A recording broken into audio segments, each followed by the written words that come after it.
Hi guys, இதுதான் வந்து கோவத்தலை. இது பார்த்திங்கன்னா வேலியிலாம் கண்டிப்பாக இருக்கும். காடு சைடு போனீங்கன்னாவே நீங்கள் நிறைய பார்க்கலாம்.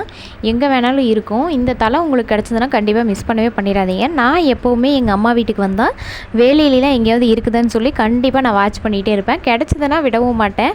மார்னிங் பிரேக்ஃபாஸ்ட்டுக்கு கண்டிப்பாக இந்த இலையை மட்டும் பொரித்து வணக்கி பொரியல் மாதிரி வச்சு சாப்பிட்டோம்னா அவ்வளோ டேஸ்ட்டாக இருக்கும். நாம் எப்படி மற்ற கீரையெல்லாம் செய்கிறோமோ அதே மாதிரி தான் இந்த கீரையும் செஞ்சால் கண்டிப்பாக சூப்பராக இருக்கும். நான் அடிக்கடி செஞ்சு சாப்பிடுவேன்.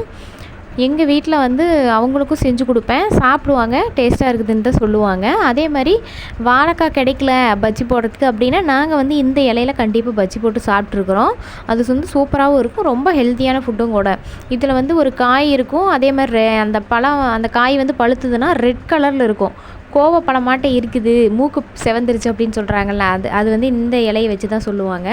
ரொம்ப ஹெல்த்தியான ஃபுட்டும் கூட. நீங்கள் உங்களுக்கு கிடச்சதுன்னா கண்டிப்பாக ட்ரை பண்ணி பாருங்கள். இந்த வீடியோ உங்களுக்கு பிடிச்சிருந்தா லைக் அண்ட் சப்ஸ்கிரைப் பண்ணுங்கள். தேங்க்யூ.